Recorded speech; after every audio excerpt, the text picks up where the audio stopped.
Olá, Pedro Drummond, tudo bem com você, meu irmão? Fala, pastor, tudo bem? Graças a Deus, tudo bem por aqui. Nós vamos começar a tratar hoje sobre o filme do Coringa, que você já assistiu, não é isso? Assisti sim, tive a oportunidade de assistir nesse fim de semana agora que passou. E olha, gostei bastante do filme. Achei meio arrastado no começo, mas ele foi ficando bom com o tempo. Acho que era pra gente enlouquecer junto com o Arthur, né? Só pra isso. A impressão que dá é essa, né? Que a gente vai enlouquecer junto com o personagem, de tal forma que o personagem que foi construído foi muito interessante, né? E o que você achou então de como o filme retrata a realidade do personagem e o modo como ele foi ficando louco a partir logo do início, né? Que ele já foi mostrando que ele estava sendo louco, né? Como é que você interpreta esse filme? Porque o filme é muito interpretativo, né? Então, o filme eu achei interessante em diversos pontos. Em primeiro lugar, porque ele quebra uma sequência aí de Coringa. Se você for pegar os outros dois que tiveram, eles eram Coringas mais sádicos. Então, nesse Coringa, a gente dá de cara com um certo grau, sim, de maldade, de sadismo, só que a origem desse mal é outra. A gente não pega um personagem construído. O primeiro Coringa, ele é muito bem construído. O primeiro que eu digo agora é dos últimos dois. O anterior, o Jared Leto. Ele é muito bem construído, só que a gente já pega ele pronto, sem uma história que defina o personagem. O do Jared Leto, a gente fica tendo aquele monte de flashback do passado dele, que também constrói o personagem, mas constrói muito mal, já traz um Coringa louco e na verdade bem idiota, né? Pra mim foi o pior que teve. E nesse a gente tem uma quebra de paradigma, a gente tem um filme que traz a origem do Coringa e constrói um personagem que acaba sendo bem diferente dos outros dois. Eu gostei muito pelo menos dessa parte do filme, eu já achei isso bem interessante. Agora, tem umas coisas que ficam difíceis de fechar, mas não vou entrar no mérito agora. Ah, sim, é só para lembrar você que está nos ouvindo agora nesse podcast, né, que essa segunda parte do podcast ela é feita com spoilers, tá bom? Então, se você não assistiu o filme ainda, é bom você dar uma paradinha por aqui, assistir o filme e depois voltar para a nossa discussão do podcast, né? Nós vamos estar tratando do filme do Coringa e também dando ênfase à doutrina teológica da depravação total, tá bom? Nosso objetivo aqui é tratar da depravação total a partir do filme do Coringa, ok? Mas Pedro, me diga uma coisa, o que você achou desse filme do Coringa, né, com Joaquin Phoenix, do modo como o ator trabalhou essa questão de toda a densidade psicológica que o personagem precisou ter. Você se identificou com o Coringa? Olha, eu não me identifiquei com o Coringa, até porque esse Coringa do Joaquin Phoenix, ele é um pouco complexo. Se você for pegar ele do ponto de vista psicológico, psiquiátrico, praticamente os roteiristas pegaram todas as causas de uma psicopatia e colocaram no mesmo personagem.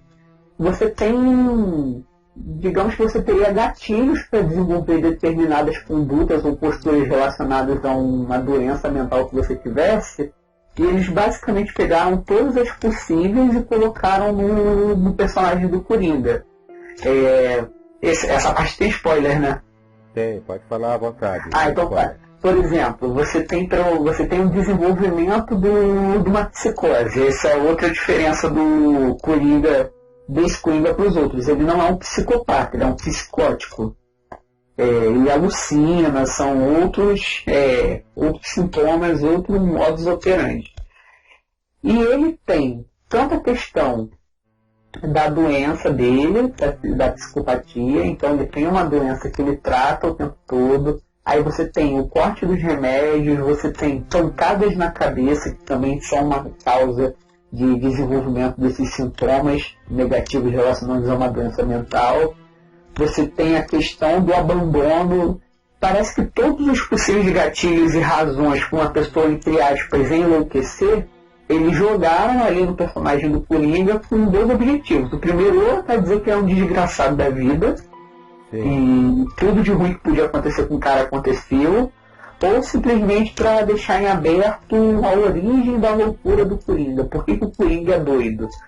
Por causa disso ou daquilo? Sendo que na verdade eles pegaram todas as possíveis causas e colocaram no mesmo personagem. Esse é o primeiro ponto. Eu achei muito interessante essa questão que eles pegaram isso. Para mim acaba sendo até uma crítica, porque não fecha um ponto. Eles mantêm o Coringa como uma incógnita. E eu assisti alguns vídeos de psicólogos, psiquiatras falando em relação ao personagem, e eles falam que você não consegue sequer... como é que é a palavra? Você não consegue montar um perfil psicológico desse Coringa, porque não tem. Ele tem posturas de psicopatia, tem de psicose, e você não tem um diagnóstico completo dele. Não dá para montar um diagnóstico do personagem do Coringa. Se isso for proposital... você acha que isso foi de propósito, né? Eu acho que foi de propósito, que é para poder, quanto mais aberto fica, né, mais você pode preencher as lacunas. Então você cria uma identificação maior, um grupo maior de pessoas, né, que possam ter uma identificação com a dificuldade emocional e psicológica do personagem.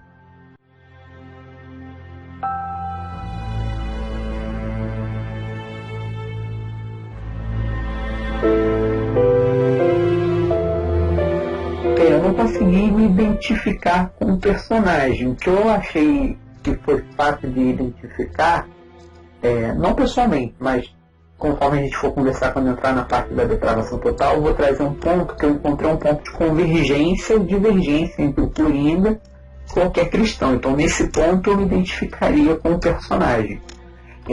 Outra questão também que talvez eu tenha me identificado mais é que esse filme do Coringa, além dessa questão de abordar a origem da loucura do Coringa, tem também a crítica social. O filme é obviamente uma crítica social muito pesada. Você vê que é um conflito ali de pessoas o tempo todo, é uma elite consolidando poder, ao mesmo tempo que as pessoas mais necessitadas estão tendo o tempo todo corte de orçamento, corte de verba, de tratamento médico, dos próprios medicamentos que são necessários para ter uma manutenção de um padrão de vida digno, que é o caso do Arthur. Ele precisa dos medicamentos e o mínimo que ele precisa é tirado dele. E você vê também um grande contraste. O Thomas Wayne é uma figura robusta, enquanto o Arthur é uma figura esquelética. É uma pessoa que praticamente não come.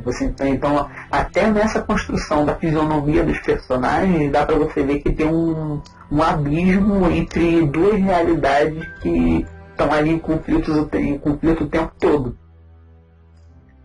Sim, dá para perceber também esse jogo, né, social, e isso fica bem nítido, né, e como o personagem foi sendo construído devido às desigualdades sociais. E esse ódio todo que ele cria pelo pai do Bruce Wayne, né?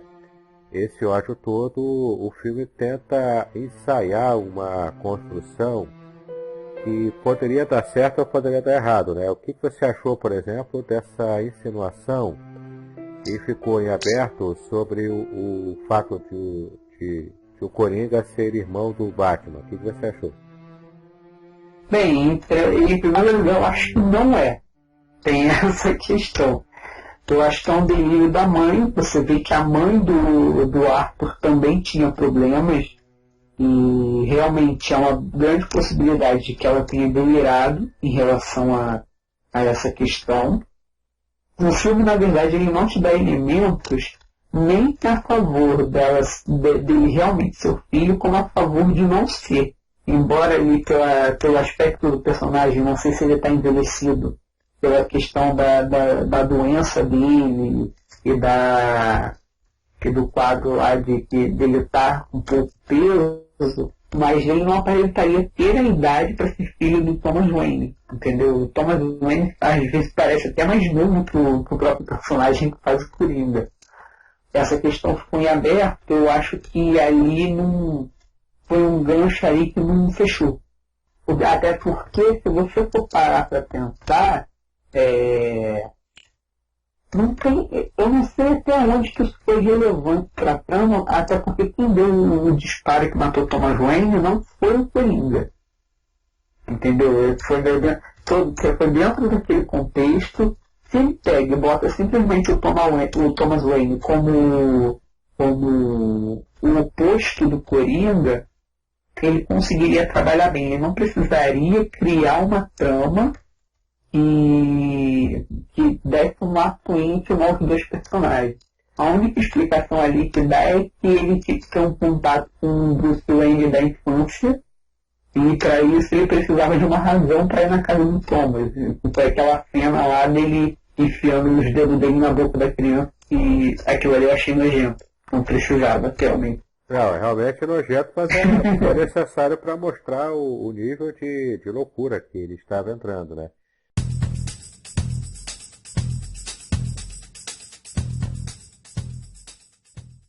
Agora, a questão de eles terem criado isso tem uma...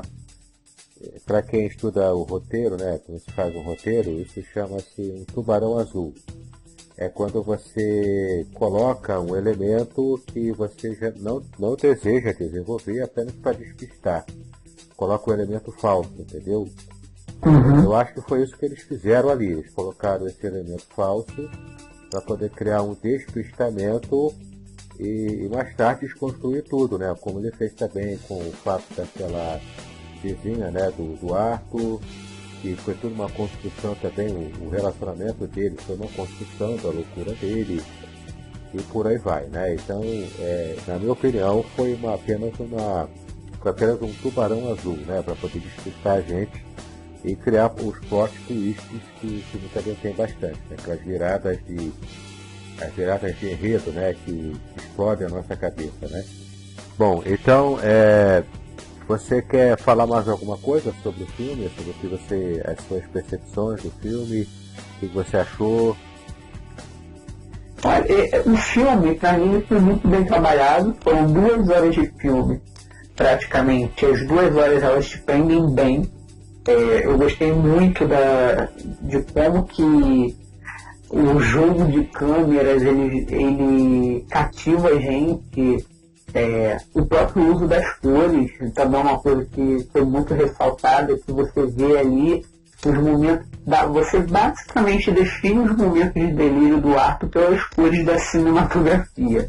E você consegue definir também os momentos em que é Arthur e os momentos em que é Coringa, tanto por uma questão da postura do personagem, quanto pela questão das próprias cores. Você vê que quando ele meio que faz que o Coringa nasce, que é naquele momento do trem, pra mim, ali o jogo de cores ali, ele estava com uma roupa bem colorida, embora fosse a roupa que ele estava trabalhando, mas você vê que se dá um destaque, parece que ficou mais colorido. Ele muda a própria postura dele, ele estava lá todo curvado, aquela postura morta dele, e depois que ele vai matar aquele gordinho lá, tá de gordinho, correu pouco. Ele chega lá ele vai matar, ele vai decidido, coluna ereta, reto, e assim, você vê que foi um crime de ódio. O cara pegou e descarregou o tempo no papelzinho lá. Pois na minha opinião, essa cena do trem, ela foi essencial para o Arthur começar a se tornar o Coringa, mas ele ainda não era o Coringa ali, entendeu? Na minha opinião. Para mim ele se tornou Coringa quando ele finalmente foi no programa daquele apresentador, né, que ele admirava, e ali ele desfere todo o ódio que ele tinha criado por ele, né, porque ele havia zombado dele antes. Ali que nasce, na minha opinião, o Coringa realmente já consolidado E dali é só pra ladeira abaixo mesmo, né? Ali, pra mim, ele adotou a identidade de Coringa, ele se aproveitou ali daquele contexto que ele tinha criado, mas se você for parar pra pensar, ele é o Coringa antes disso. Porque quando ele chega aí pro programa, ele já vai pro programa mega decidido, ele faz aquela dança lá dele doida lá, uma dança que ele já vinha ensaiando, mas se você for parar pra pensar, ele já estava louco antes.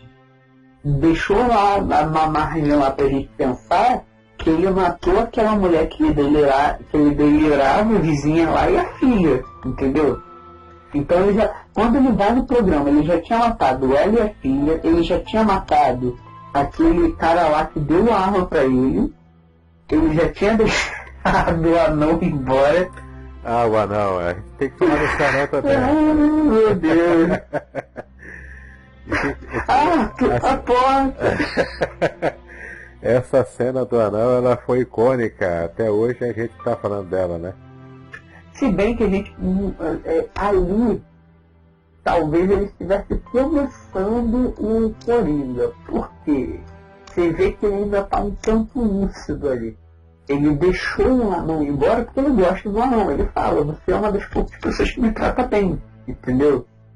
Você vê que ele, se ele fosse o Coringa doido mesmo que o Coringa é, ele tinha matado o cara que deu a arma, ele tinha matado o anão junto. Não, ele pega e deixa o anão embora. Destranca a porta pra ele e tudo. Ali eu acho que ele ainda estava oscilando entre o Arthur e o Coringa, porque ele faz aquela brincadeira como se fosse atacar o anão sai correndo, ele ri, e depois ele abre a porta, dá um beijo na testa do cara e deixa embora. Aí desce, vai lá no apartamento lá da suposta namorada dele, e aí ele já mata as duas, pelo que ficou em aberto. Eu acho que realmente matou. Quando ele chega no programa, ele já chega Coringa. Você vê que o que antecede a ida dele pro programa é aquela descida dele lá na ladeira, lá naquela escadaria, que ele já desce transformado. A cena da escadaria também é muito icônica, porque quando ele sobe a mesma escadaria, ele sobe ainda o Arthur, né?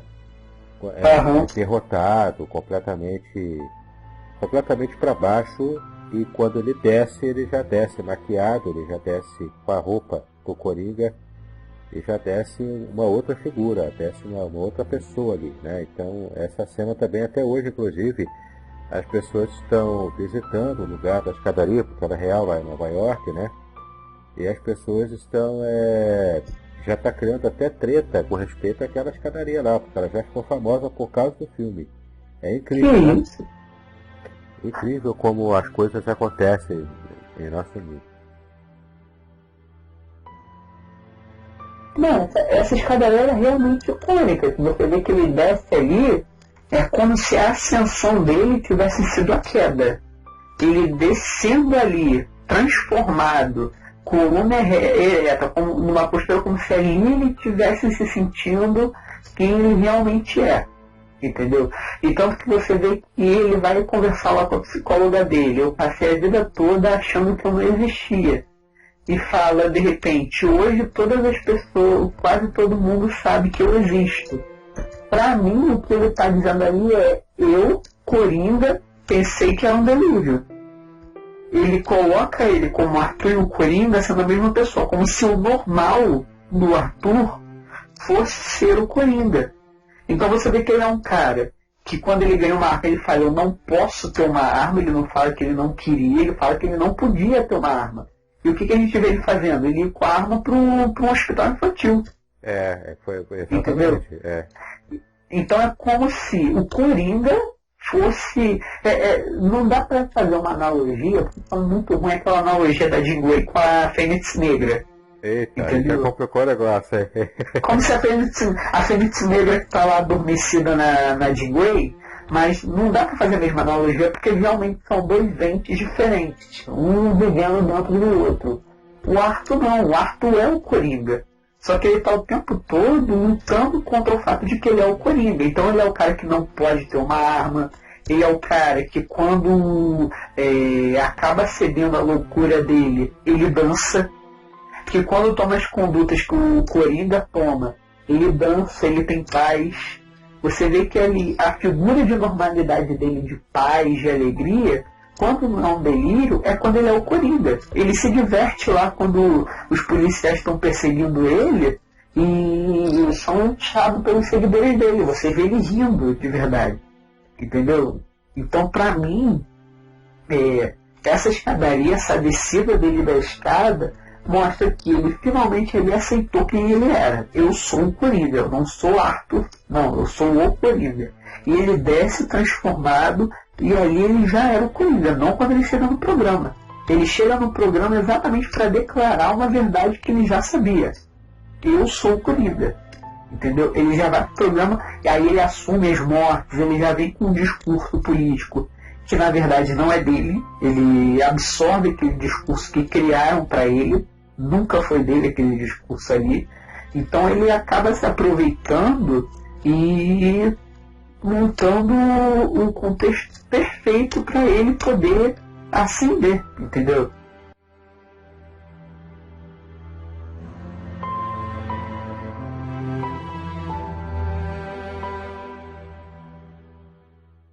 Bom, deixa eu ver se você concorda comigo com um detalhe interessante. Para você, quem foi a primeira vítima do Coringa? A primeira vítima do Coringa...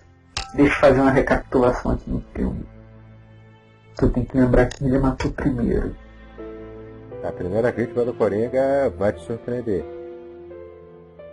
Qual foi a primeira pessoa que a gente viu ele matar? Independente de talvez ter sido a primeira vítima ou não. Que eu não tô lembrando, eu não tô associando a ordem das mortes. Na minha opinião, a primeira vítima do Coringa foi Arthur Fleck. Ele mesmo? Ele matou o Arthur Fleck para poder o Coringa surgir. Concorda comigo ou não? Fica difícil. Isso aí é uma análise mais simbólica, né? E você vê que realmente uma análise mais simbólica, porque você vê o tempo todo ele fazendo alusões a suicídio, a tiro na própria cabeça. Muitas das cenas que ele está com aquela arma na mão, ele aponta a arma contra o próprio queixo, não acontece de uma vez, acontece mais de uma. Inclusive quando ele treinava para ir pro show lá, onde ele matou o apresentador, até os segundos iniciais, antes dele entrar, ele estava ensaiando matar a si próprio. Eu acho que ele queria se suicidar ao vivo, mas ele acabou matando o cara por causa do mal que aquele cara fez a ele, né? Na verdade, ele matou a mãe, não sei se a mãe foi a primeira. A mãe foi posterior àqueles três, né? A mãe dele foi antes. Não, foi depois, foi depois, isso mesmo. Foi depois dos três. Porque, na verdade, a morte da própria mãe, foi um evento primordial para ele se tornar e se entregar completamente à loucura, entendeu? Antes da mãe morrer, antes de ele matar a mãe, ele ainda estava tentando controlar a própria loucura dele. Depois que ele percebe a verdade, que não era louco, que inventou tudo, ele então mata a mãe, ali ele se entrega completamente a essa nova personalidade, digamos assim, que é o Coringa, que na verdade estava incubada dentro dele, e ele foi matando aos poucos, né, o Arthur Fleck, para poder se tornar esse monstro assassino que é o Coringa, né? A primeira vítima do Coringa, pra mim, foi o gordinho do metrô. Pra você? Porque ele tava levando uma surra lá, tava apanhando igual um saco de batata, pra variar. A segunda surra que ele tava tomando ali, a primeira ele tomou uma surra de um bando de garoto. Isso, Então, ele mata dois. Só que dois que ele mata no reflexo. Ele tá lá, na hora da legítima defesa, ele mata um e depois mata o outro. O gordinho correu, ele deu um tiro na perna, esperou o metrô parar, esperou o cara sair do metrô, foi atrás e matou aquela roupa. Então, pra mim ali, aquela morte é do Coringa, não é do Arthur Fleck, entendeu? O Arthur Fleck, eu acho que teria parado naqueles dois e o garoto teria ido embora. O executivo lá do N teria ido embora com um tiro que foi dado ali na hora do calor. Só que Para mim ali ele já era o Coringa. Aquele transformado ali foi a primeira vítima do Coringa ali, aquele gordinho lá de terno que ele matou a sangue frio. Ali não foi o Arthur, ali foi o Coringa. Ele pode ter lutado mais contra essa questão dele ser o Coringa ou não, mas aí ele já era o Coringa naquela morte. Depois dali segue a mãe, segue todo mundo que ele matou em seguida, inclusive o próprio Arthur.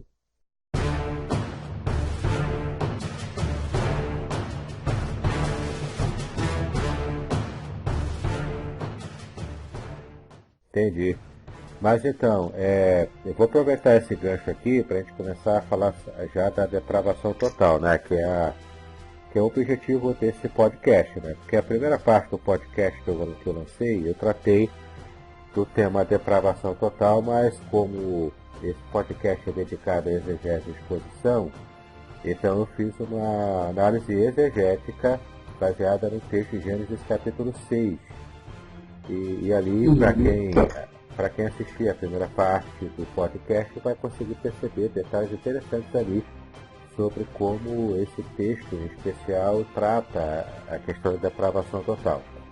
Mas o gancho que eu quero pegar, e já que você, Pedro, é mais nerd do que eu também sou um pouco nerd. Há controvérsia. Olha, rapaz. Há controvérsia. Não negue a sua formação, né? Para quem ainda não conhece, o Pedro Drummond, ele é seminarista, ele é aluno nosso lá do Seminário de Niterói, Congregacional de Niterói. Ele também é formado em Direito, não é isso, Pedro? Isso. E ele é nerd de carteirinha, né? Ele curte bastante cultura pop, mangá, não é isso, Pedro? Fala um pouquinho sobre o que você curte e então a gente vai aproveitar o gancho para falar já da parte doutrinária, que é o que mais interessa nesse podcast. Bem, então você vai falar de mim, essa acusação do ser nerd, ela não é verdadeira. Olha, rapaz. O fato de eu ter um pouquinho de gosto assim, por jogos, por quadrinhos, por mangá, e às vezes as pessoas ficam assim conversando comigo, aí eu começo a falar sobre quadrinho e me empolgo. Não quer dizer que eu seja nerd. Não, que isso, eu leio tanto quanto o pastor lê. Ah, de maneira nenhuma. Mas não é pecado ser nerd não, gostar dessas coisas é legal. Eu também gosto bastante, lia bastante quadrinhos quando era adolescente. Hoje já não tenho tempo para isso, mas sim. Mas bem ou mal, quem tem feito muito isso é o Iago Martins, do Dois Dedos de Teologia, mas a cultura do quadrinho, do anime, dos próprios jogos, ela é muito rica teologicamente. Entendeu? Sim, dá para pegar muita coisa. Eu tenho Por exemplo, você tem jogos como Shadow of Colossus, que são jogos que marcam, assim, pelo menos marcaram uma geração que foi a geração do jogo. Ele foi remasterizado agora para os últimos consoles. Mas quando você vai descobrir, Shadow of Colossus é uma referência enorme ao texto bíblico. O grande vilão, o nome dele de trás para frente, é o nome do homem que determinou a construção da Torre de Babel. E tem toda uma simbologia. A Nimrod, né? O Nimrod. Então, o vilão é o contrário de Nimrod, o vilão do jogo, quando você descobre no final. E toda a postura do personagem, ela acaba refletindo, ela acaba tendo um paralelo na palavra. Tem um jogo que eu estou procurando até hoje, exatamente por essa questão do paralelo com o texto bíblico. Era um RPG que eu jogava na minha infância, só que eu não consigo lembrar o nome, que, olha só, vamos ver se você identifica. Os heróis eram um grupo de guerreiros que estavam tentando derrubar uma seita que ensinava para as pessoas que todas as coisas estavam pré-determinadas a acontecer, que estava tudo predestinado. Eita, o fatalismo, né? Não chegava a ser um fatalismo, eu vejo como um jogo oriental. Então, eu vejo que é uma crítica nesse jogo, a própria questão do cristianismo, com a visão de um Deus soberano, e já escreveu todas as coisas, no sentido de que todo o destino da humanidade está nas mãos dele. E se você vai jogar uns jogos mais orientais, você vê que eles lutam muito contra essa questão do destino. A luta contra o destino é uma temática muito forte em jogos do Oriente. É sempre um personagem destinado a fazer alguma coisa muito grandiosa ou lutando contra esse destino o tempo todo. Então acho que esse jogo que eu joguei na minha infância, na época eu não entendi, eu não maldei, mas de repente ele veio na minha cabeça como uma crítica ao cristianismo. Eu estou procurando esse jogo até hoje, eu pretendo escrever um artigo sobre ele e sobre outros jogos que eu tenho identificado que fazem referências bem grandes à palavra de Deus, ou que dá para fazer grandes aplicações. Os quadrinhos não são diferentes, nós temos muitos quadrinhos que você consegue analisar teologicamente. O próprio Super-Homem, né, a figura do Super-Homem, dizem que ela é um paralelo de Jesus Cristo. É o anticristo, na verdade, né? Porque ele é o anticristo. Ele é esse personagem que anda é como se fosse um espelho de Jesus Cristo, né? Por isso eu coloco ele como anticristo. Tem muitas questões messiânicas ali que aparecem, e é feita de propósito, tá?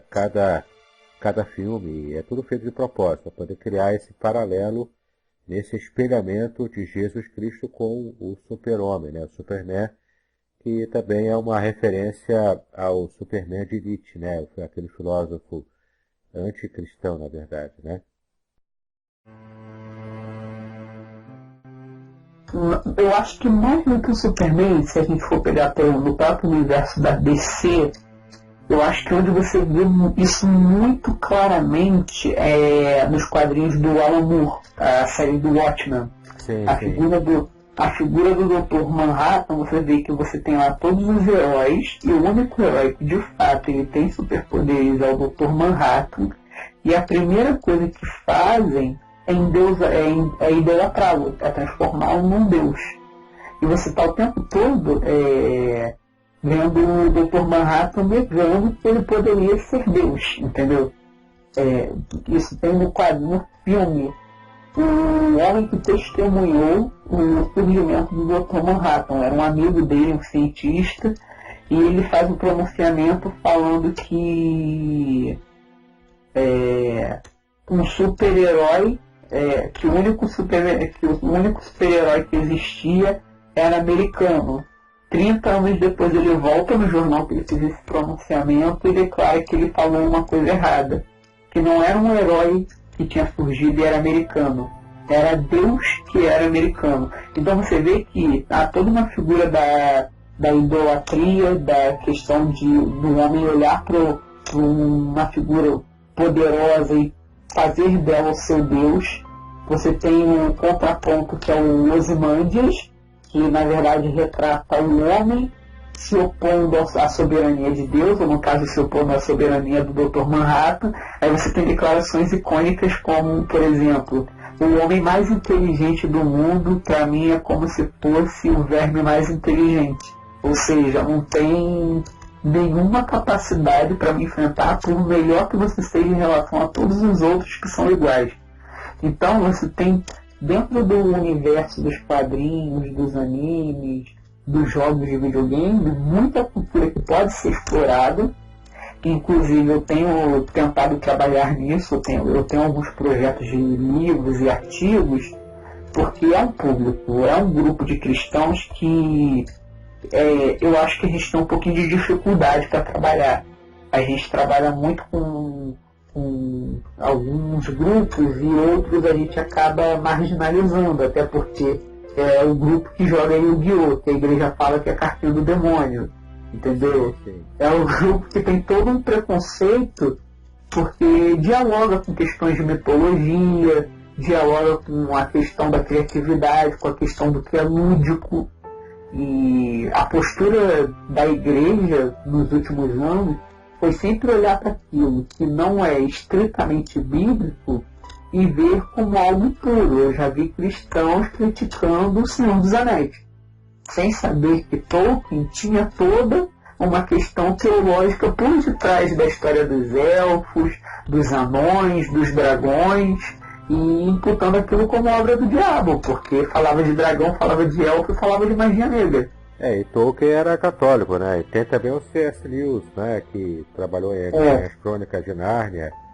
Se bem que o Lewis ele é mais visível, que tem uma pegada bíblica ali nas Crônicas de Nárnia. Eu nem era cristão quando eu assisti as Crônicas de Nárnia, e eu captei que tinha alguma coisa ali que fazia referência à Bíblia. Um pouco de cultura bíblica que eu tinha, já deu para fazer uma referência. Tá falando de Deus, tá falando de Jesus, esse reino aí que ninguém entra, um reino aí deve ser o tal do reino do céu. Isso me lembro que eu também era convertido ainda. E já o Tolkien, eu já era cristão quando eu descobri que ele era cristão também. E que o Senhor dos Anéis tem muitas referências bíblicas. Tem, especialmente no Antigo Testamento, aquelas guerras, né, dos povos antigos.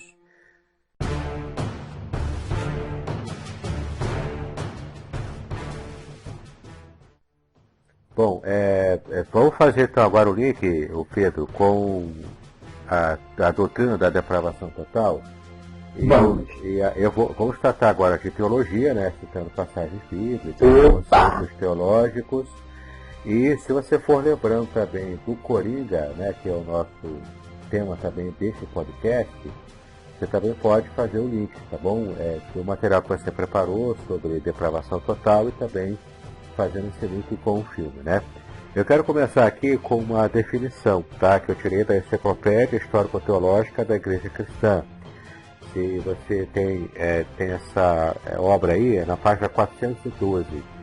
Essa obra aqui é em volume único, né? E o autor coloca assim: a falta de mérito do homem diante de Deus por causa da corrupção do pecado original. Então, essa falta de mérito, que é tratada na doutrina da depravação total, ela diz referência ao método soteriológico, ou seja, o homem não tem mérito para alcançar a sua própria salvação.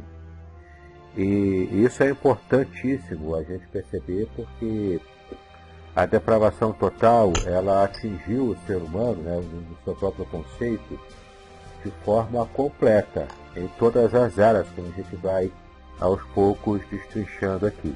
Só para também ficar bastante claro, essa obra da Enciclopédia Histórica Teológica da Igreja Cristã, ela também diz que a depravação total não significa que pessoas não podem realizar boas ações, que o homem caído não pode julgar entre o bem e o mal, e também que as pessoas, não significa que as pessoas se entreguem a todas as formas de pecado ou a qualquer pecado, até a maior extensão possível, ok? Geralmente quando você fala de depravação total, a primeira coisa que vem na sua cabeça é que o homem ele é totalmente depravado no sentido de que ele é capaz de cometer qualquer pecado. E de fato é muito fácil você pensar as coisas dessa forma. Então a gente acabaria até concordando com alguns discursos que falam que todo homem é um estuprador em potencial, se a gente fosse levar para isso. Se a gente fosse levar isso ao pé da letra, nós teríamos de dizer que esse discurso está correto.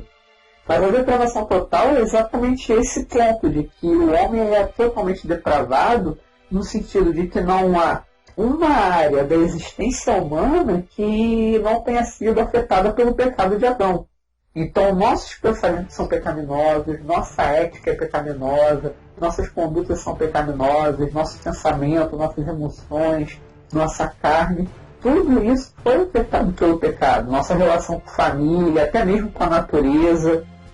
E essa definição que você deu, essas definições, elas são bem completas. Porque, por exemplo, quando você vai pegar lá em Romanos 14, 23, a gente vê que fica claro que tudo que não procede da fé é pecado. E o homem, naturalmente, tudo que ele faz é pecaminoso. Quando você diz para mim que o homem não é capaz o homem é capaz, mesmo sendo depravado, de distinguir o que é bom ou ruim, eu vejo que ele consegue distinguir o que é bom ou ruim moralmente. Só que mesmo que ele faz moralmente bom, acaba sendo pecado, porque não procede da fé. Então é um filantropo, ele faz doação para o Greenpeace não limpar as praias, ele vai lá, colabora com orfanatos, é bom pai, bom marido, mas essa ética dele não é necessariamente boa. Ela é moralmente correta, só que não deixa de ser um pecado, porque o que justifica ele ser um bom marido, o que justifica essas boas obras dele? Será que quando ele faz uma campanha para as pessoas doarem para uma instituição, na verdade o que ele quer não é isenção de impostos? Quando ele faz uma obra de caridade, ele não quer ser visto, ele não quer ser reconhecido como um bom pai? Então a gente vê que, aos olhos da palavra, tendo uma moral correta ou não, tudo é pecado, porque não há um justo. É o que está escrito lá em Romanos 3, versículos 9 a 11. Aí você pega também, por exemplo, Romanos 7, 19, e você vê que nos homens que não têm Deus, você também não tem bem nenhum nele. O bem que ele faz é como se fosse um trapo de imundícia. Esse trapo de imundícia, ele é uma referência a um pano menstrual, né, que se usava no Antigo Testamento. As mulheres usavam aquilo. Então Deus considera as nossas boas obras, né, na perspectiva da perfeição divina, como sendo esse pano sujo, né, esse pano completamente contaminado, né, pela imundícia humana.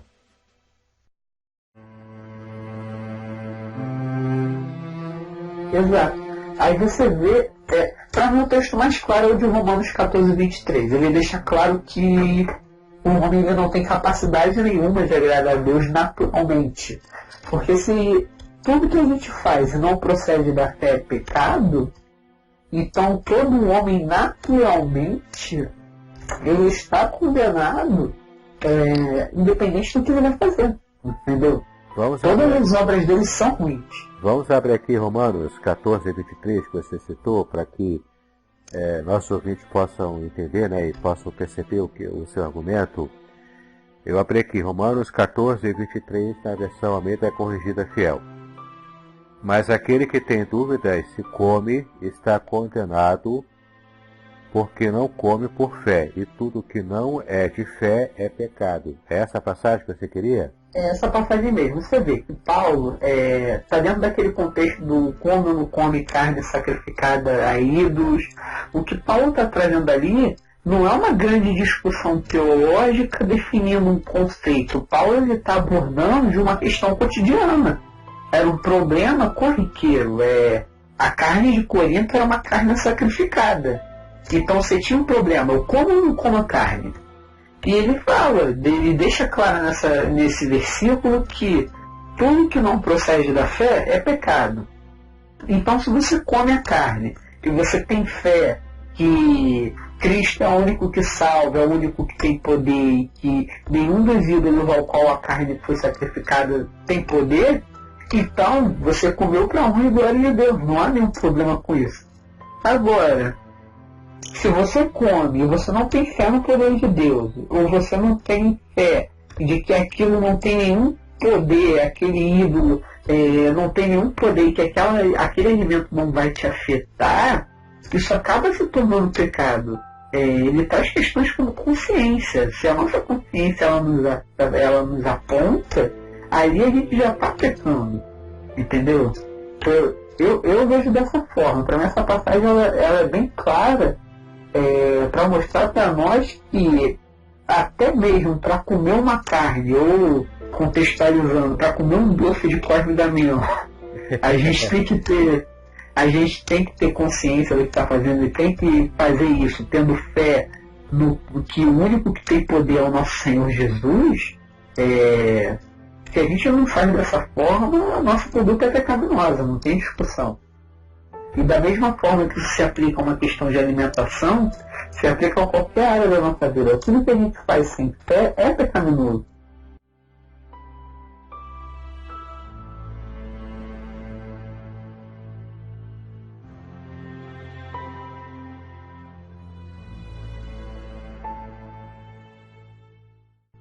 Exato. Eu separei aqui 7 7 pontos, né, em que há várias referências bíblicas em que as escrituras se referem quando elas tratam da depravação total. Então, o primeiro dos 7 pontos é que Jesus reconhecia pessoas boas.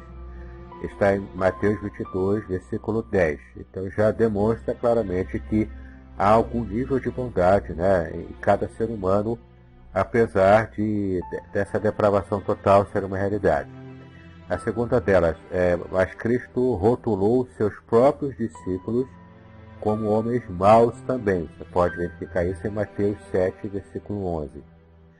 O terceiro aspecto da depravação total, conforme as escrituras dizem, diz a extensão dessa depravação, né? A mente humana está afetada pela depravação. Você vai ver isso em Romanos capítulo 1, versículo 28 e Efésios 4, versículo 18. A consciência também se tornou impura, Hebreus 9, 14. O coração se tornou enganoso, Jeremias 17, versículo 9.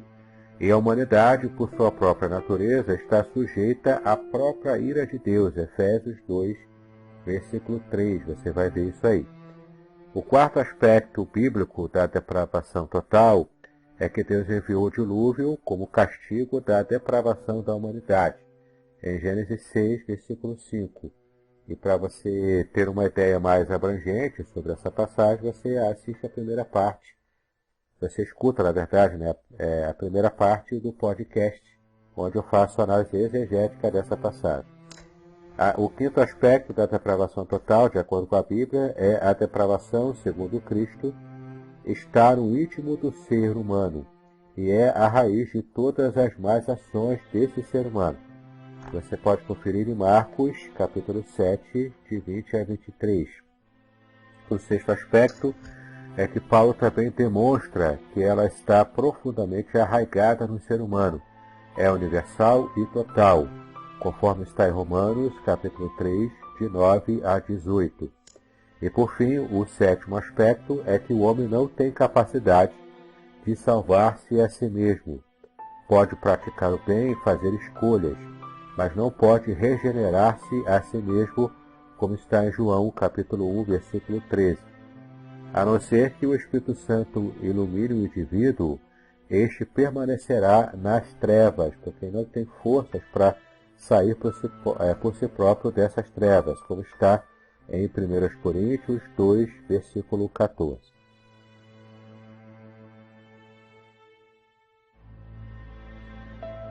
Interessante. Eu até separei alguns pontos para falar em relação à depravação também, só que eu já trago eles aplicado a 4 aspectos, 4 fatos do filme do Coringa, no qual a depravação total ela fica muito clara. Eu identifiquei 4 aspectos do filme e eles demonstram a depravação total na obra da DC, no filme. Como que a depravação total ela se aplica ao que eu assisti nas 2 horas de filme do Coringa. Então, quando você assiste o filme todo, algumas coisas ficam claras para você. Em primeiro lugar, em relação à depravação e ao próprio filme, as pessoas no filme, as pessoas de Gotham, elas já eram mais. E mesmo as pessoas que elas seriam consideráveis boas, elas ou são grosseiras ou elas cativam algum grau de egoísmo. Você vê lá que o filme já começa com o Arthur sendo espancado por crianças, praticamente, eram adolescentes. E ele é o filme todo maltratado. Quando as pessoas começam as rebeliões, elas começam as rebeliões porque elas já têm em si todo um problemático, toda uma questão de depravação que não foi o Coringa que colocou na mente e no coração delas. Elas já eram ruins por si só. Você vê que o Arthur ele vai brincar com uma criança no ônibus e a mãe da criança só falta dar na cara dele. Entendeu? As pessoas no filme, mesmo as que a gente não considera mais por cometer algum crime ou uma postura hedionda, elas são ruins. Os adolescentes são ruins, a psicóloga é ruim porque ela está indiferente com o problema do Arthur, A mulher no ônibus ela é ruim porque ela não aceita que o filho dela brinque com uma pessoa. O Thomas Wayne ele acaba sendo ruim. E você vê que ele olha pro pobre, gente, isso aí que aconteceu, eu sou contra, eu não conheço meus funcionários, mas eu sei que são gente boa porque são meus funcionários. Mostra já um pouquinho de soberba, entendeu? É a pessoa ali que diz que é a solução para Gotham, e ao mesmo tempo é uma pessoa extremamente soberba e que olha pro pobre que estava inconformado com o que aconteceu no metrô e chama de palhaço. Então você vê que o cara era para ser meio que o herói da história, e você fica com raiva dele, você pega ranço, entendeu?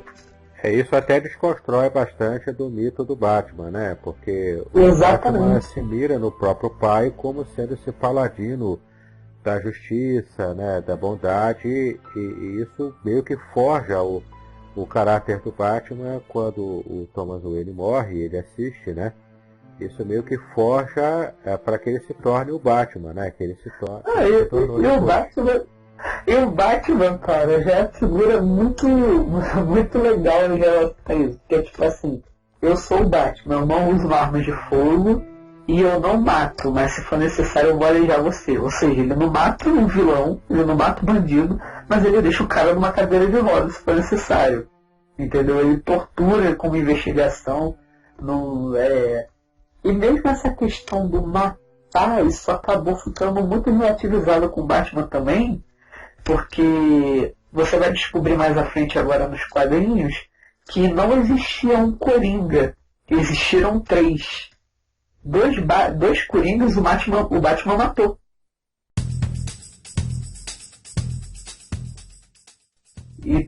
E surge um terceiro Coringa, entendeu? Então você vai ver que mesmo o herói não dá para considerar como herói, porque é uma figura muito distorcida. O Batman, na verdade, se a gente fosse colocar num ponto de vista legal, o Batman não poderia ser chamado de herói. Ele é um cara que dá uma surra nos outros de graça. Ele não é policial, mas ele faz o trabalho da polícia, então ele está agindo ali contra a lei o tempo todo, e a gente compra a postura do Batman como se fosse correta. Já que o Estado ele não me dá proteção, surge um vigilante que me protege e ele se torna o meu herói. Só que isso entra em conflito com o fato de que o cristão tem que respeitar as autoridades civis. E se pela autoridade civil e se pelo próprio mandamento bíblico o Estado é a espada de Deus, a gente não deveria louvar quando um vigilante pega e avoca para si uma função que o Estado está falhando de cumprir. A gente deveria ir em cima do Estado e cobrar que ele melhorasse a conduta dele. Aqui no Rio de Janeiro, né, que às vezes parece uma Gotham, né, aqui no Brasil, eu acho que é pior que o Gotham. A gente percebe essa figura do miliciano, né, que se aproxima muito do que os quadrinhos e a cultura pop criou com respeito ao Batman, né, qualquer vigilante desses que aparece nas histórias, né? Exatamente. Aí eu fiz um paralelo com o texto bíblico para mostrar, em primeiro lugar, que no filme do Coringa fica claro que as pessoas elas são ruins.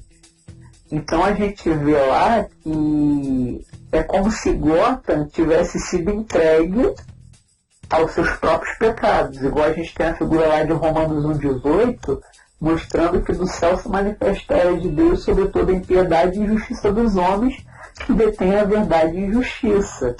Deus se manifesta ao povo, o povo, se achando sábio, acaba se tornando indiferente a Deus e trocando a figura de Deus por figuras corruptíveis, talvez lideranças humanas.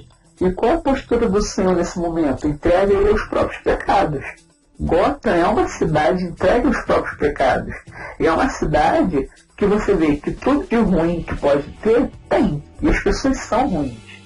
Além dessa própria questão de serem pessoas entregues aos seus próprios erros e pecados, também vai ao encontro do texto de Romanos 5, o capítulo 5 de Romanos, que vai tratar sobre a questão de o pecado ter entrado por meio de Adão e ter sido resgatado e ter sido justificado por meio do segundo Adão, que é Cristo. A questão é, aquelas pessoas ali herdaram a culpa adâmica mesmo sendo personagem, mas é uma referência a uma sociedade, é uma referência a uma pessoa que é verdadeira. Então, elas são pecadoras, isso fica muito claro porque elas estão ali entregues aos pecados delas. Isso em primeiro lugar, as pessoas são mais. São egoístas, são depravadas, complicadas.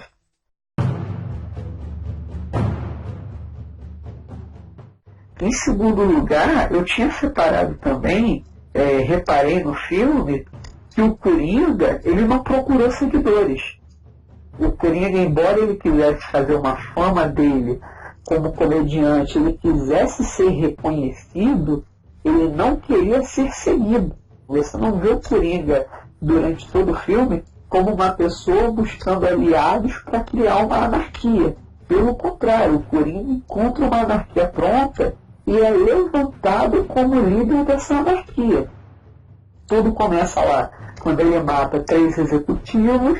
Os executivos eram funcionários do Thomas Wayne, ou seja, eram ricos. Aí o Thomas Wayne vai lá e chama os pobres de palhaço. Aquilo ali foi fogo no parquinho. Começou um problema ali. E você vê que as pessoas pegam a figura do Coringa e colocam, esse cara aqui nos representa. Então você vê que dentro da depravação total você lida muito também com a questão da idolatria.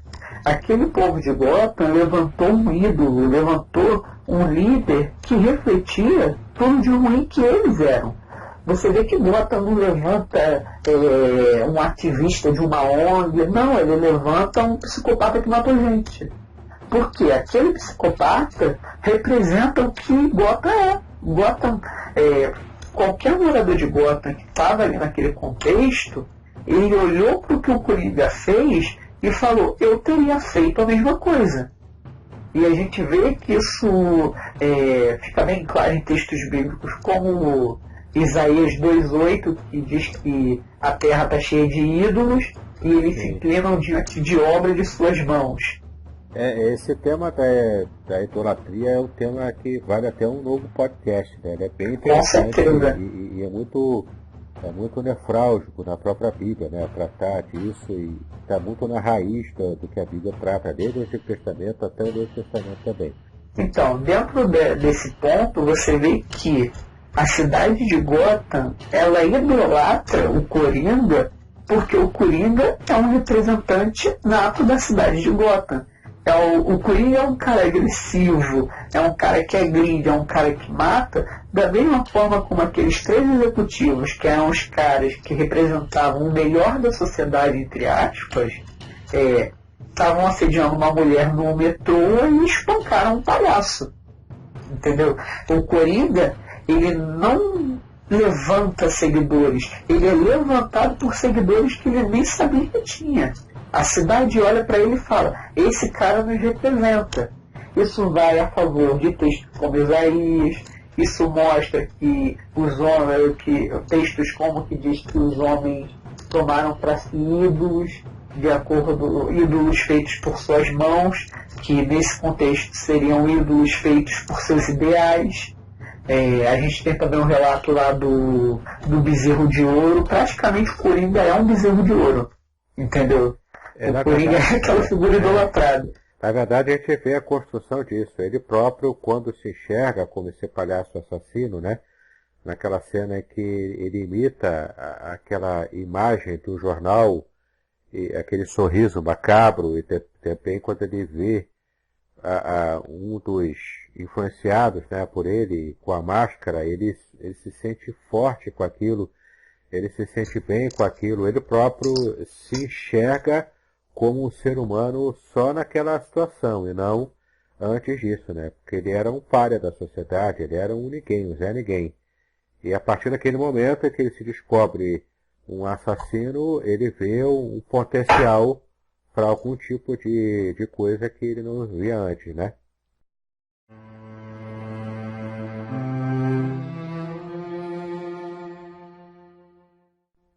Eu vou aproveitar essa sua fala para entrar exatamente na outra coisa que eu ia falar agora. Você falou e se enxerga um assassino. E de fato isso fica claro dentro da doutrina da depravação total. A gente tem uma tendência Crente brasileiro, então, tudo é demônio, entendeu? Eu pequei, tem um demônio aqui, por exemplo, digamos que eu olhei pro corpo de uma mulher na rua, porque tem um demônio do pecado sexual da concupiscência dos olhos que está sendo... O demônio da pombagira, né? Tem um demônio de pombagira sentado nas minhas costas. Isso aí. Então, é tudo demônio, entendeu? Aí você fala um negócio correto. O Arthur, ele se descobre um assassino. E é exatamente isso que a depravação humana, ela mostra. Quando você é cristão e você vai para a palavra, você se descobre um pecador. Você olha para textos que dizem que o adultério é pecado, você descobre que você é um adúltero. E você descobre que a forma como você olha para o outro pode ser pecaminosa, e você descobre que você é um devasso, entendeu? Então você está ali na Bíblia descobrindo-se como um pecador. O tempo todo. Qualquer um que leva a sério o estudo bíblico, ele percebe-se encaixado, né, em várias situações do pecado. Tal é a depravação total. Inclusive, deixa eu na verdade ler aqui um texto que eu achei interessante. Claro. E se você puder guardar o que você ainda tem para falar, na Teologia Sistemática de Franklin Ferreira e Alan Miatz, tem uma parte muito interessante que ele coloca aqui na página 441. A queda envolveu mudanças radicais nas 4 áreas que definem qualquer cosmovisão. Então a primeira área é o conhecimento, também chamada na filosofia de epistemologia.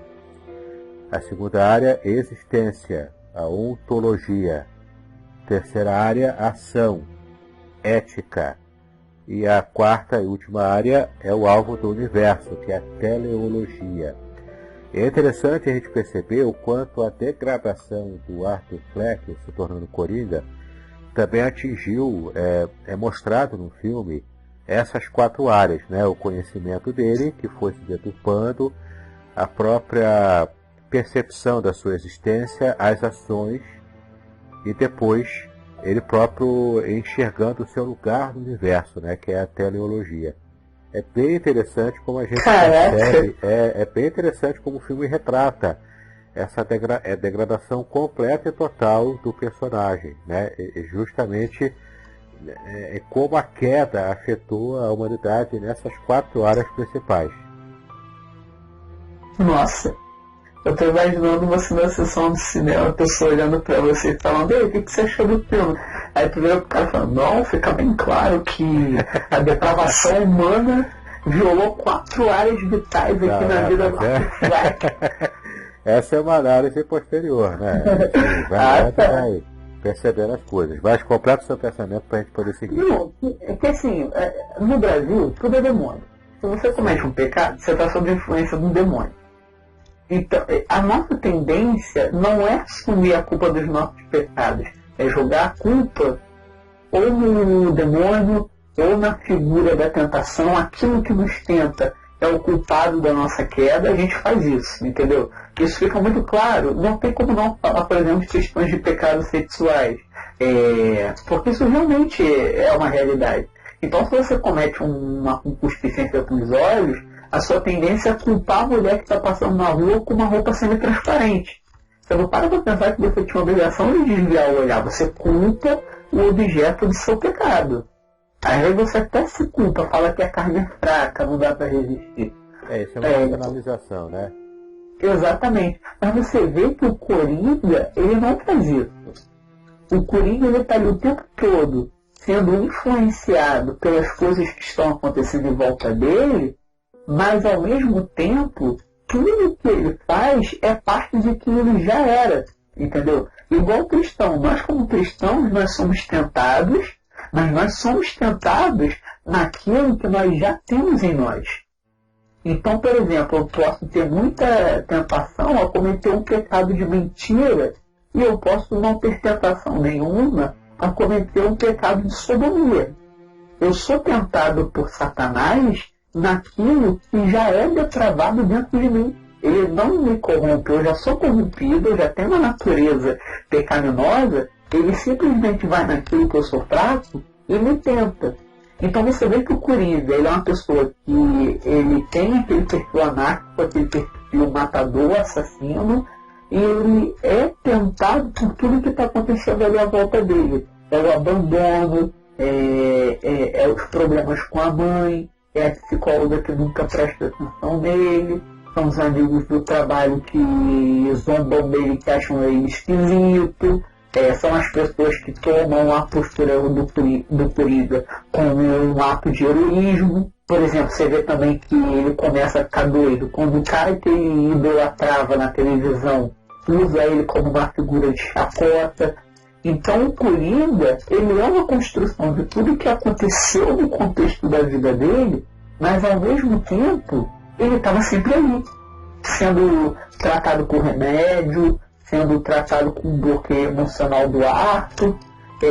Ele se torna o Coringa em primeiro lugar porque ele já era o Coringa no seu interior. Da mesma forma que nós cometemos pecados, não porque somos tentados, mas porque o pecado em primeiro lugar, ele já estava no nosso coração. A tentação só chama atenção para esse fato. Aí você tem textos como de exortações, como por exemplo 1 Coríntios 15:33, que vai dizer lá: não se deixem enganar, porque as más companhias corrompem os bons costumes. Por quê? Nós temos sim a influência externa que pode de fato nos desvirtuar, nos desviar do caminho, a figura do Coringa nos levar à postura do vilão anárquico, mas ao mesmo tempo nós devemos compreender que esse pecado que as más companhias nos incitam, ele também está em nós. Aí você vai ter textos como o capítulo 1 de Tiago, quando você vai ler lá no versículo 14. Cada um é tentado pela sua própria cobiça, quando este o atrai e seduz. Ou seja, você sofre uma tentação por algo que já é seu, que já está no seu interior. Então a cobiça, havendo concebido, dá luz ao pecado, e o pecado sendo consumado, gera a morte. Isso fica muito claro no Coringa, que ele se torna o Coringa pelo que aconteceu, por todo aquele conjunto de coisas que aconteceu durante 2 horas de filme, mas ao mesmo tempo ele já era o Coringa. Ele não culpa ninguém por se tornar o Coringa. Por ele ser o Coringa, tudo que acontece acaba ganhando um novo sentido.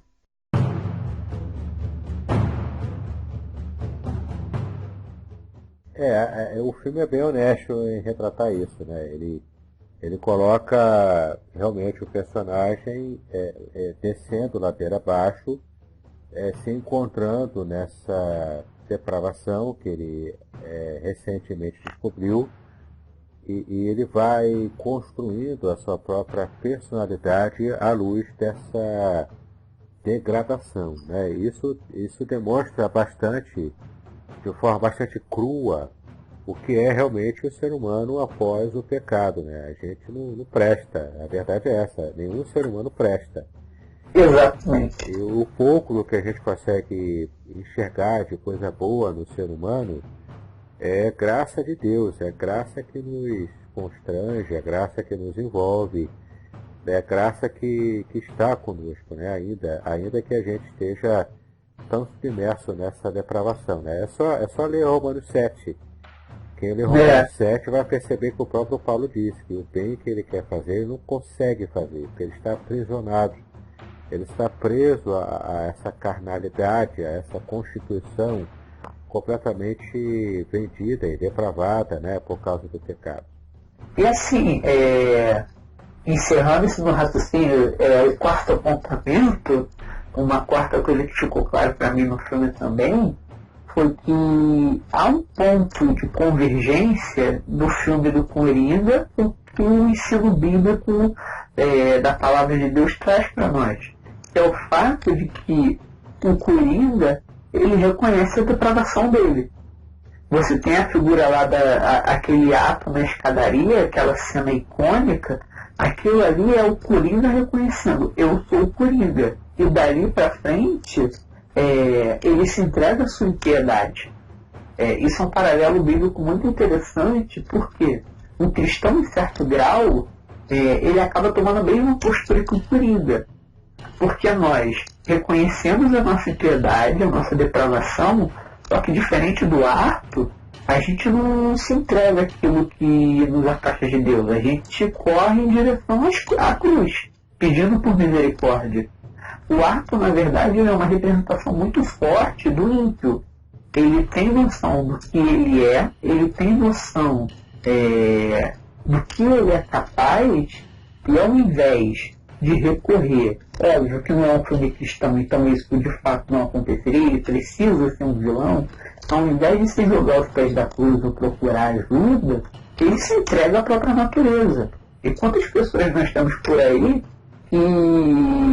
que se entregam à sua natureza, e seguem uma filosofia de vida onde você tem que fazer aquilo que é natural a você fazer. Então, você acaba, dentro dessa cartilha, adotando uma série de práticas pecaminosas, reconhecendo que isso é natural em você, entendeu? Então você não tem como lutar. Basta apenas abraçar o seu monstro interior. Eu acho que isso é muito claro também no filme. É aquela teologia do deixa a vida me levar, né? Exatamente. E aí as pessoas vão se entregando, né, completamente aos seus vícios e sem essa preocupação, né, do que a gente entende biblicamente como a redenção. Aliás, no filme do Coringa não há redenção. Como é a construção de um vilão, ali não existe redenção. Nenhuma.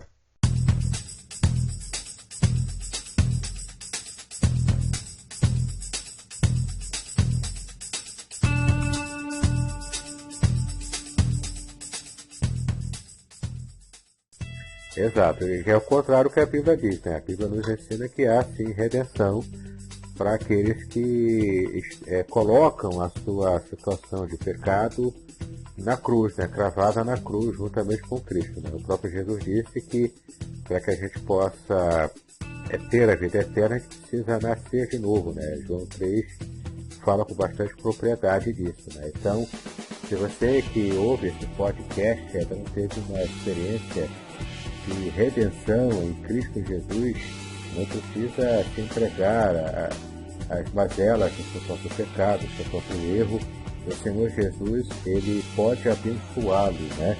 Você pode simplesmente conhecer um pouco mais da Bíblia e saber o plano de redenção de Deus para a humanidade, né? Quem dera se esse personagem, né, o Arthur Fleck, se ele fosse real, né? Se ele fosse uma pessoa real, e se ele tivesse conhecimento do que o Senhor Jesus poderia ter feito por ele, ele não se tornaria esse vilão, né, que nós conhecemos bem nos quadrinhos. Nós estamos já chegando na parte final do nosso podcast e eu queria que você, Pedro, desse essas considerações finais, então, de repente focando essa parte da redenção, se você achar legal. E depois das suas considerações finais, eu farei as minhas, então encerramos o nosso podcast.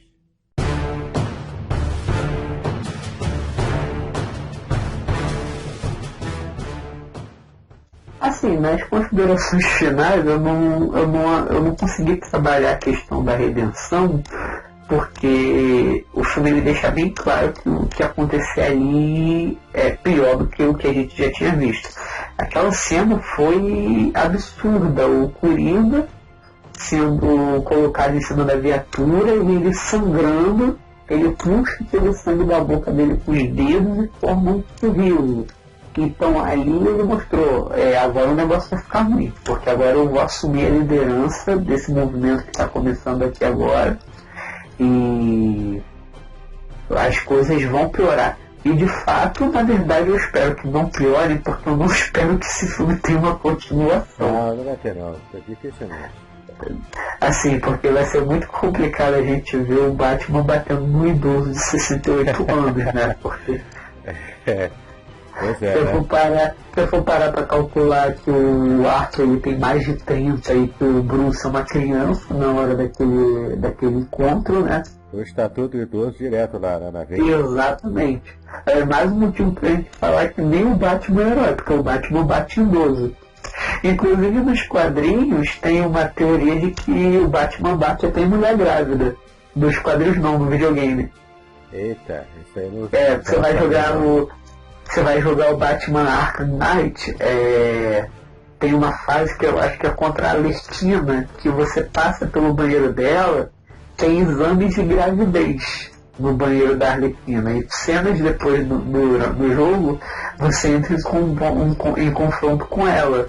Então há pessoas que dizem que o Batman deu uma surra numa grávida naquele jogo, porque a Arlequina possivelmente estaria grávida do Coringa. Eita, mas aí o Batman no jogo, ele sabia que ela estava grávida ou não? Não, provavelmente não. É detalhes, a pessoa ao invés de jogar videogame, ela tá de olho nos detalhezinhos do cenário para ver se encontra algum easter egg, alguma informação. Aí foram lá e atinaram pelo fato de que tinha teste de gravidez no banheiro da Arlequina. Então o Batman teria lutado contra uma mulher grávida naquele jogo. Entendeu? O grau de envolvimento da galera com jogos e filmes, a ponto de ficar pescando esses easter eggs, é bastante alto, né? É sim. E assim, eu não consegui bolar uma teologia de redenção no filme, até porque o meu paralelo para o que acontece no filme todo, além da depravação humana, a única figura que eu consigo fazer alusão ali bíblica é Nínive. Então, Nínive não, Nínive contra a redenção. É a figura de Sodoma e Gomorra. Então, para mim ali, é a cidade onde não tem o justo. Se encontrar 2, 3 justos, eles saem da cidade porque o que vai encontrar ali para elas é juízo, apenas. Sai dela, povo meu, né? Exatamente.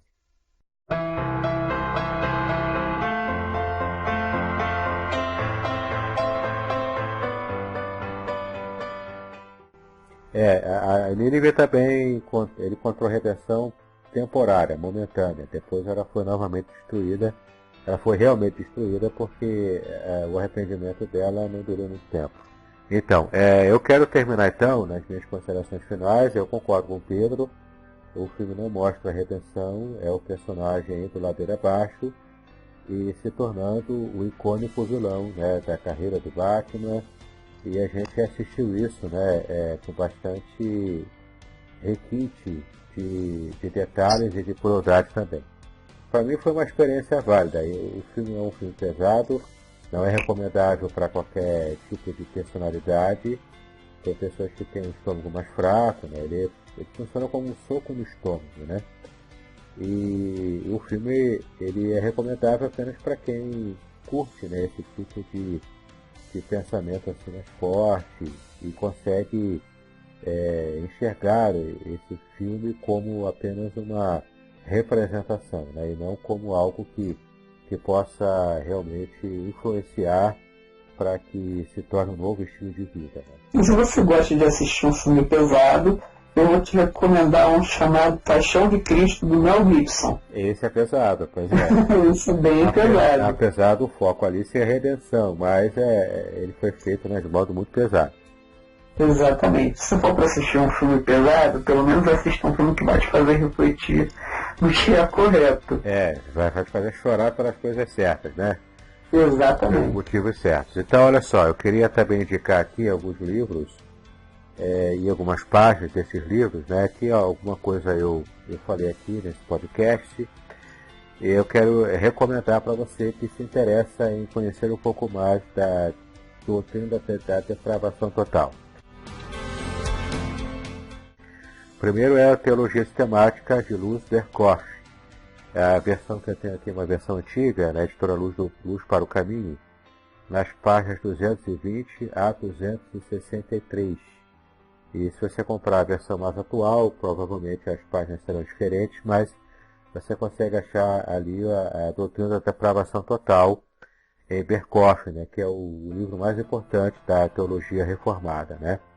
Tem também a Teologia Sistemática Atual e Exaustiva, de Wayne Grudem, também muito recomendada, edição de Vida Nova, página 402 a 424, que também trata da depravação total.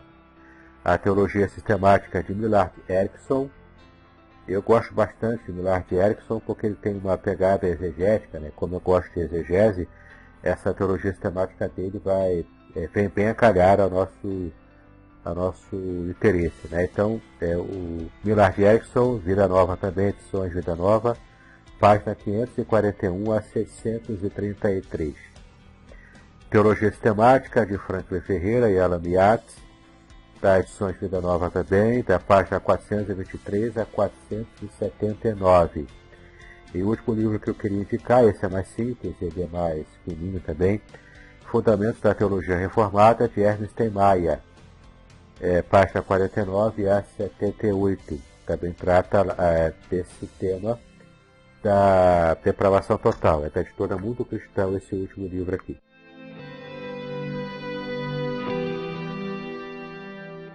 É um prazer participar desse podcast. Se vocês quiserem conhecer um pouquinho dos artigos que eu escrevo, eu também gosto de escrever. É só pesquisar no Google Pedro Drummond e escrever Teologia do Lado, que deve te jogar na minha página lá do blog. Agradecer ao pastor Davidson por esse convite, para mim foi muito interessante, até porque eu gosto muito dessa questão dos quadrinhos, muito mesmo. Então, ter a oportunidade de pegar um personagem que eu acompanhei durante a minha infância e fazer uma análise da teologia que eu desenvolvi agora na minha fase adulta, para mim é uma vitória.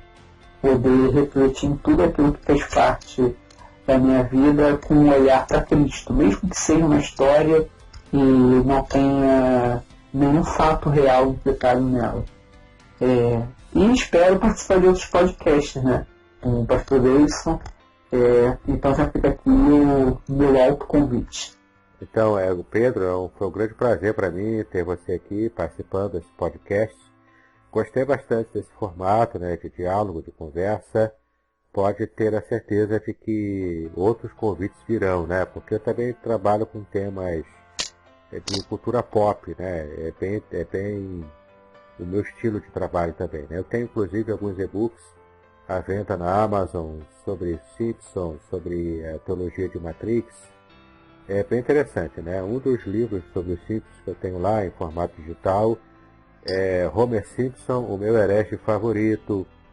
Tem também Ned Flanders, o super igrejado, né? E tem bastante material interessante lá. Eu acho que se você gosta de cultura pop e de teologia, de Bíblia, você vai curtir também esse material. Então, muito obrigado. Meu herege favorito é o Senhor. Como? Meu herege favorito é o Senhor, hein? Não, que isso, rapaz. Isso aí com certeza será editado essa parte. Não.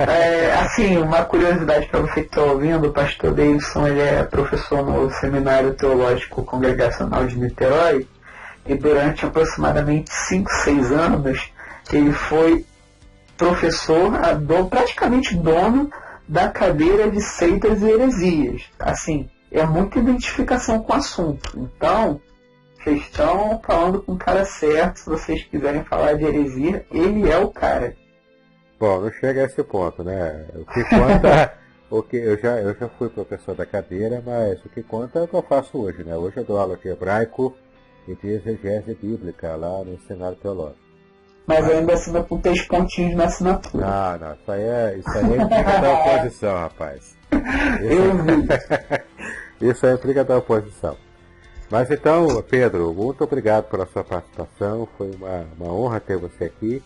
Você é um dos melhores alunos que nós temos lá no seminário. E é uma grande felicidade para mim, né, poder contar contigo nesse podcast. E pode ter certeza, outros virão, porque são temas que interessam a gente, né? Pois é, muito obrigado mesmo então, pastor.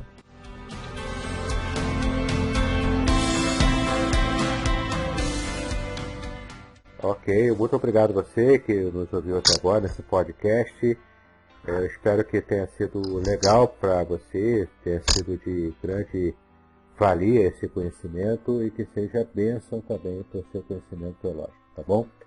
Vamos então despedir com a graça e a paz do Senhor Jesus Cristo. Deus nos abençoe. Amém. Muito obrigado por tudo.